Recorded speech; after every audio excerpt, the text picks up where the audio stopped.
अगर आप computer exam की तैयारी करते हैं तो आपके मन में ये क्वेश्चन जरूर आया होगा कि सेल्फ स्टडी करे या फिर कोचिंग ज्वाइन करे। कि कुछ मानते हैं कि बिना कोचिंग ज्वाइन करे उनका एग्जाम क्लियर नहीं होगा, और कुछ मानते हैं कि सेल्फ स्टडी ही इनफ है। सो इस वीडियो में आपके साथ शेयर करने वाला हूं कि आपको कोचिंग ज्वाइन करनी चाहिए या फिर सेल्फ स्टडी ही आपके लिए इनफ है। सबसे पहले डिस्कस कर लेते हैं कि जब आप कोई कोचिंग ज्वाइन करते हैं तो आपको क्या क्या बेनिफिट्स मिलते हैं। नंबर वन, आपको राइट डायरेक्शन और रोड मैप मिलता है। इसके अलावा आपके जो भी डाउट होता है सॉल्व करने के लिए प्रश्न होता है तो डाउट सॉल्व आपके आसानी से हो जाते हैं। इसके अलावा आपकी जो स्टडी की रूटीन होती है, एक रूटीन में जाती है, डिसिप्लिन में आप स्टडी करना स्टार्ट कर देते हो, डिसिप्लिन डेवलप होता है आप में। और आपको एक कॉम्पिटिटिव एनवायरनमेंट मिलता है जहां पर आपको पता लगता है कि आप कहाँ पर हो, कितनी आपको प्रोग्रेस करनी है और कितनी प्रोग्रेस आपने ऑलरेडी कर ली है। इसके बारे में आपको पता चलता है जब आपको एक कॉम्पिटिटिव एनवायरनमेंट मिलता है जो कि कोचिंग में आपको आसानी से मिलता है। इसके अलावा कुछ कोचिंग होती है जो कि स्टडी मटेरियल प्रोवाइड करवाती है, जो कि जैसे नोट्स और स्टडी टेस्ट सीरीज प्रोवाइड करवाती है, जिससे भी आपकी हेल्प बहुत ज़्यादा हो जाती है। जिस तरह से एक कॉइन होता है उसके दो पहलू होते हैं, सेम वे में हर एक चीज के दो पहलू होते हैं। सो लेट्स डिस्कस की बेनिफिट तो डिस्कस कर लिए कोचिंग के। लेट्स डिस्कस अब लिमिटेशंस क्या होती है जब आप कोचिंग को ज्वाइन करते हो। सबसे पहले जो लिमिटेशंस होती है वो हाई फीस की होती है। बहुत सारे कोचिंग की फीस हाई होती है जिसकी वजह से आप उनको अफोर्ड नहीं कर पाते, उनकी कोचिंग को नहीं ले पाते हो। सेकंड जो लिमिटेशन होती है one side size fit all approach होती है, सभी को एक तरीके से ही सिखाया जाता है, पढ़ाया जाता है। एंड रिमेंबर दिस, हर एक स्टूडेंट अलग तरीके से सीखता है, सीखने का तरीका अलग होता है। सो अगर एक अप्रोच से आप सीखते हो जिसकी वजह से कई टॉपिक आपको समझ में आते हैं या फिर कई सब्जेक्ट आपको बुरे लगने लग जाते हैं because of this approach. Next क्या होता है कि कुछ स्टूडेंट्स बहुत ओवर डिपेंडेंट हो जाते हैं कोचिंग पर, जिससे उनको ये लगता है कि जो वो पढ़ा रहे हैं उसी में से क्वेश्चंस आएंगे और इसकी वजह से मेरा एग्जाम क्या हो जाएगा, क्लियर हो जाएगा। जिसके कारण कि आप कंसिस्टेंसी की हैबिट, सेल्फ डिसिप्लिन की हैबिट और सेल्फ स्टडी की हैबिट डेवलप हो ही नहीं पाती है। और जब आप कोचिंग ज्वाइन करते हो तो वहां पर आपको आना जाना पड़ता है क्लास अटेंड करने के लिए।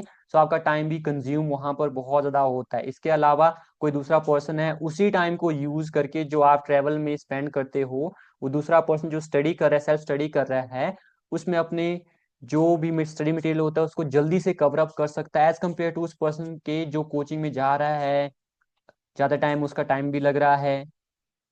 सो ये लिमिटेशन है जब आप कोचिंग को ज्वाइन करते हो। पर आपने देखा होगा जो टॉपर्स होते हैं जो एग्जाम क्लियर करते हैं, क्या वो कोई कोचिंग इंस्टीट्यूट ज्वाइन करते हैं या फिर सेल्फ स्टडी करते हैं? वो कोचिंग करते नहीं है, वो सेल्फ स्टडी करते हैं। अगर आपने देखा होगा कि बहुत सारी कोचिंग में आप गए होंगे या फिर आपको एक्सपीरियंस अभी तक, बहुत सारे 500, लेट्स इमेजिन करो कि 500 स्टूडेंट्स पढ़ते हैं, उनमें से 5-10 ही क्लियर कर पाते हैं। It's not because of the coaching, it's because of their self study habit, और किस तरीके से वो पढ़ते हैं उन तरीकों के बेस पर। क्योंकि सेम टीचर आपको पढ़ा रहे होते हैं, सेम स्टडी मटेरियल आपको मिलता है, पर तब भी क्यों कुछ आपकी क्लासमेट एग्जाम को क्लियर कर जाते हैं और आप नहीं कर पाते हो।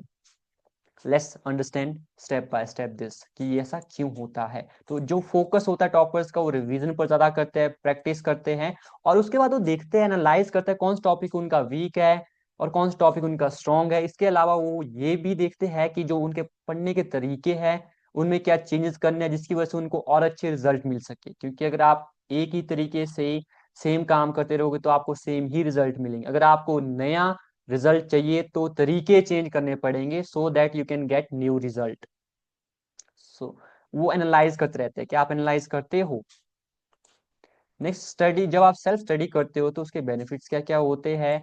सबसे पहले बात करते हैं, जब सेल्फ स्टडी आप करते हो तो आप अपनी स्पीड के अकॉर्डिंग आप पढ़ सकते हो, प्लस रिवीजन कर सकते हो कि रिवीजन जरूरी होता है। अगर आप रिवीजन करते हो पढ़ाई के साथ तो इट मीन्स आप भले ही कम पढ़ो, अगर आप रिवीजन कर रहे हो उस चीज का, सो वो चीज आपको लंबे टाइम तक याद रहती है।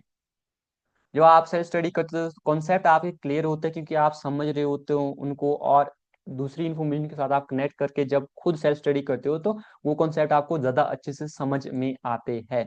और जब सेल्फ स्टडी करते हो तो आपकी क्रिटिकल थिंकिंग और प्रॉब्लम सॉल्विंग स्किल डेवलप होती है, जिसकी वजह से आपका माइंड डेवलप होता है और आप स्टडी में और अच्छे होते जाते हो जब आप सेल्फ स्टडी करते हो। Next is it's cost effective, क्योंकि आजकल आप यूट्यूब पर, टेलीग्राम पर और बहुत सारी ऐसी वेबसाइट्स है जहाँ पर स्टडी मटेरियल इजीली अवेलेबल है। बट प्रॉब्लम पता है कहाँ पर आती है? डिसिप्लिन में। अगर आप सेल्फ डिसिप्लिन रखते हो, कंसिस्टेंसी मेंटेन करते हो, सो आपके लिए सेल्फ स्टडी एक वरदान की तरह है। जब आप सेल्फ स्टडी करते हो तो एक आप में कॉन्फिडेंस आता है कि आप उस एग्जाम को क्लियर कर सकते हो, क्योंकि आप अब किसी पर डिपेंडेंट नहीं हो। कोई आपको बोलेगा पढ़ने के लिए या फिर कोई टॉपिक पढ़ाएगा तभी आप पढ़ो, नहीं, आप अपने अकॉर्डिंग पढ़ रहे हो, अपनी स्पीड से पढ़ रहे होते हैं। अब क्वेश्चन ये आता है कि आपको कोचिंग इंस्टीट्यूट ज्वाइन करना चाहिए या फिर आपको सेल्फ स्टडी करनी चाहिए। अगर आप बिगनर हो, अभी स्टार्ट कर रहे हो अपनी कम्पिटिटिव एग्जाम की जर्नी को, सो आपको कोचिंग ज्वाइन करनी चाहिए 3 और 4 मंथ्स की, जहां पर आपके बेस क्लियर हो जाए। अगर आप बहुत पहले से तैयारी कर रहे हैं, सो आपको सेल्फ स्टडी करनी चाहिए, क्योंकि जब आप सेल्फ स्टडी करते हो, सो आपको बहुत सी चीजें क्लियर हो जाती है। आप अपनी स्पीड के अकॉर्डिंग पढ़ सकते हो, रिवीजन कर सकते हो। पर तब भी अगर आप सेल्फ स्टडी करो, रिजल्ट नहीं मिल रहे हैं, क्योंकि जब सेल्फ स्टडी करते हैं तो प्रोक्रेस्टिनेट करना स्टार्ट हो जाते हैं, या फिर जो आप पढ़ते हो याद नहीं रहता है। क्यों? इसका ये मतलब है कि आपको आपके तरीके चेंज करने की जरूरत है। अगर आप अपने तरीके चेंज करना चाहते हो सेल्फ स्टडी करने के, इसके अलावा जो आप पढ़ो आपको याद रहे, अपने ब्रेन की वर्किंग को समझना चाहते हो, सो मैं आपको इनवाइट करता हूँ super memory mastery training workshop में, जहाँ पर मैंने बहुत सारे स्टूडेंट्स को ट्रेन किया हुआ है किस तरीके से वो स्टडी को इजिली और फन बना सकते हो, स्ट्रेस फ्री स्टडी बना सकते हैं। इसके अलावा बहुत सारे स्टूडेंट ऐसे भी है जिन्होंने एक नहीं दो नहीं, इसी मेथड, इस सिस्टम को, सुपर मेमोरी मास्टरी ट्रेनिंग के सिस्टम को फॉलो करके 5 एग्जाम क्लियर की है। वो आप भी कर सकते हो अगर आपको इसके बारे में पता लगेगा। तो इसके लिए आपने कुछ नहीं करना है, इस वीडियो कमेंट सेक्शन में आपको ये लिंक मिलेगा व्हाट्सएप पे, इसको आपने ज्वाइन करना है। और मैं आपको जूम ऐप पर सिखा रहा हूँ किस तरीके से हमारा ब्रेन वर्क करता है और किस तरीके से आप सेल्फ स्टडी को इजी फन बना सकते हो, और इसके अलावा आप किस तरीके से एग्जाम क्लियर कर सकते हो, क्योंकि इससे आपका कॉन्फिडेंस भी डेवलप होता है और बहुत सारे स्टूडेंट्स ने अपने एग्जाम क्लियर भी किए। अगर आप ये वीडियो फेसबुक और इंस्टा पर देख रहे हो तो ये जो ग्रुप का लिंक होगा आपको बायो में मिलेगा, तो वहां पर आप चेक कर सकते हो।